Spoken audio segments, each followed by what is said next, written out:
The day my father was buried, my family gave me a seat meant for a child. And before that day was over, they would discover that the daughter they had pushed aside was the person my father trusted most. I still remember walking into the funeral reception. Everyone was dressed in black. Relatives whispered quietly. My mother sat at the main table with my older brother, Daniel, and his wife. I expected an empty chair beside them. After all, I was my father's daughter too. But then I saw it. A small table at the back of the room. It was surrounded by children. And sitting in front of the only empty chair was a little card. My name was written on it. Emily. I stared at it for several seconds. I honestly thought it was a mistake. Then Daniel looked across the room. He saw me. And smiled. Not a warm smile. A satisfied one. My mother didn't even look up. That was when I understood. They had deliberately put me there. At my own father's funeral. I walked toward the table without saying a word. Every step felt humiliating. I sat down. A little girl beside me looked confused. Are you sitting here too? I forced a smile. Yes. But inside, something was breaking. 3 years earlier, I had worked beside my father at his company. I had been the person he trusted with important decisions. Until I discovered something about Daniel. Money was disappearing from the company. Large amounts. When I confronted him, he denied everything. Then somehow, the story changed. Suddenly, I was the one accused of stealing. My father believed Daniel. I was forced out of the company. My family stopped calling. And Daniel became the perfect son. At least, that's what I believed. But my father had left me one strange message just 3 weeks before he died. He had looked directly into my eyes and said, Emily, when I'm gone, don't fight them. I didn't understand what he meant. Until that funeral. About 20 minutes after I sat down, a man in a gray suit entered the room. Everyone recognized him. Mr. Harris. My father's lawyer. He walked toward the main table carrying a thick leather folder. Daniel stood immediately. Mr. Harris, we're all here. The lawyer looked around the room. Then his eyes stopped on me. He paused. And said, No. Everyone who needs to be here isn't at this table. The room went silent. Then he called my name. Emily, please come here. I slowly stood. And as I walked toward him, I noticed Daniel's smile disappear. Because suddenly, he looked afraid. And I had no idea why. I sat beside the empty chair where my father should have been. Nobody spoke. My mother looked angry. Daniel looked nervous. And Mr. Harris placed his leather folder on the table. Before we discuss the will, he said, your father wanted Emily to receive something personally. He handed me a white envelope. My hands immediately began to shake. My father's handwriting was on the front. Emily. I hadn't seen that handwriting since the last time I visited him. I opened the envelope. Inside was a single sheet of paper. I began reading. Emily. If you're reading this, then I'm no longer there to explain everything myself. I know what happened. I know what your brother told everyone. And I know you didn't betray me. I stopped. My eyes filled with tears. Daniel suddenly stood. This is ridiculous. Mr. Harris looked at him. Sit down, Daniel. Daniel slowly sat. I continued reading. Your mother and your brother may tell you that I changed my mind about you. They may tell you that you abandoned this family. Don't believe them. I have already made my decision. Trust Mr. Harris. He knows everything. I lowered the letter. My mother looked at me. What exactly does that mean? Mr. Harris opened another file. It means your father spent the final year of his life investigating what happened inside his company. Daniel's face turned pale. Mr. Harris continued. 3 years ago, Emily discovered financial irregularities. My mother looked at Daniel. Daniel immediately shook his head. This is nonsense. Mr. Harris placed several documents on the table. Bank records.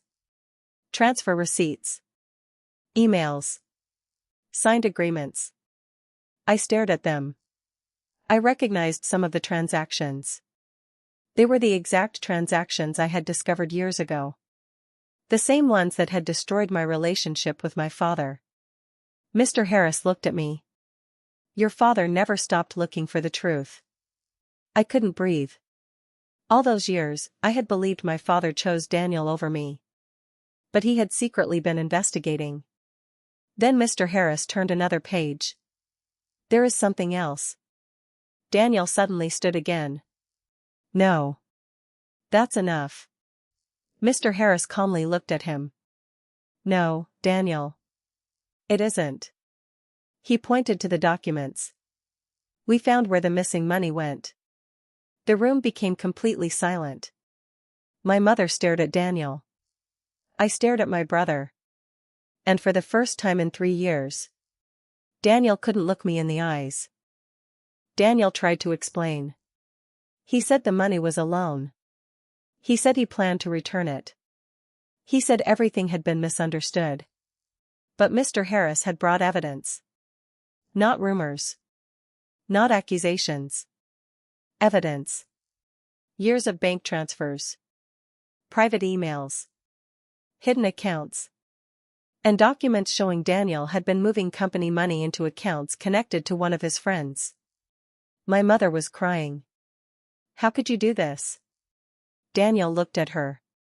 I was going to fix it. Then Mr. Harris placed one final document on the table. This wasn't just about money. Everyone looked at him. He explained that Daniel had also been secretly preparing to sell part of my father's company. Without permission. My father's signature had been forged on several documents. Daniel's face had completely changed. The confident brother who had once pushed me out of the family was gone. Now he looked terrified. I finally understood why my father had told me not to fight. He knew the truth would eventually speak for itself. Mr. Harris then opened the final section of the folder. The amended will. My heart stopped. Daniel whispered. No. Mr. Harris began reading. My father left the majority ownership of the company to me. I couldn't believe it. My mother grabbed the table. Daniel stared at me. You? I said nothing. He stepped closer. You don't even know how to run that company. I looked at him. Maybe not. Then I paused. But apparently Dad thought I could learn. Daniel shook his head. This isn't fair. I almost laughed. Fair? He had accused me of stealing. He had destroyed my relationship with my father. He had watched me leave the company with nothing. And now he was talking about fairness. Mr. Harris looked at me. Your father left a final message. I waited. He said he regretted not believing you sooner. That sentence hurt more than anything. For years, I had wondered whether my father had hated me. Whether he thought I was a disappointment. Now I knew. He had believed me. He just hadn't been ready to tell me. After the funeral, Daniel followed me outside. Emily. I kept walking. Please. I stopped.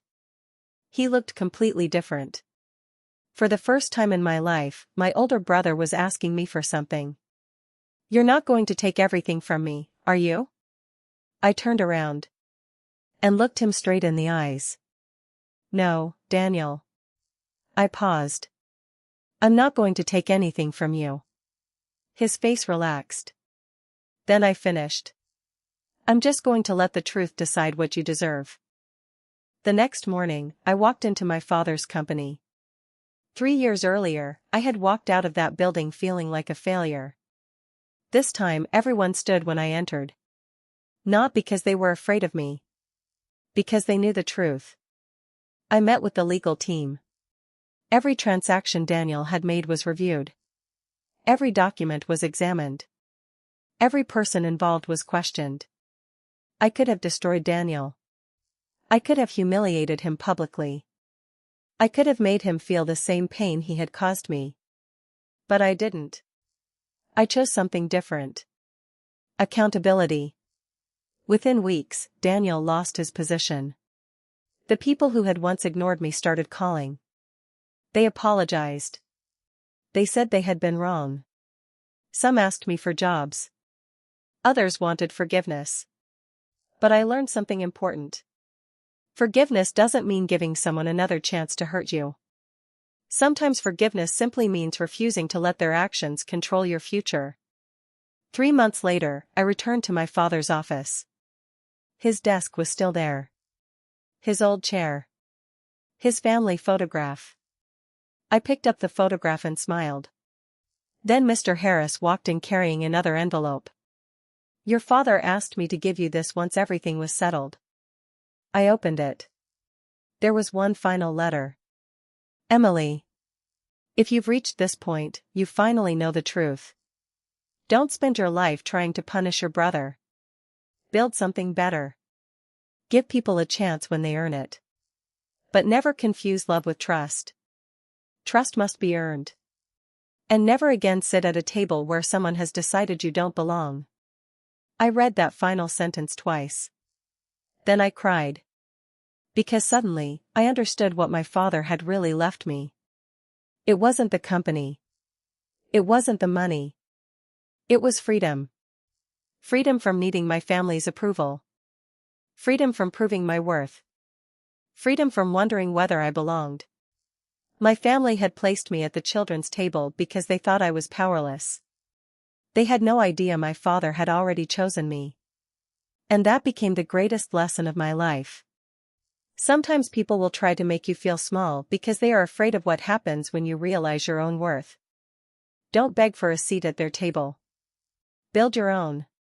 Because sometimes, the person they treat like the least important person in the room is the person holding the key to everything.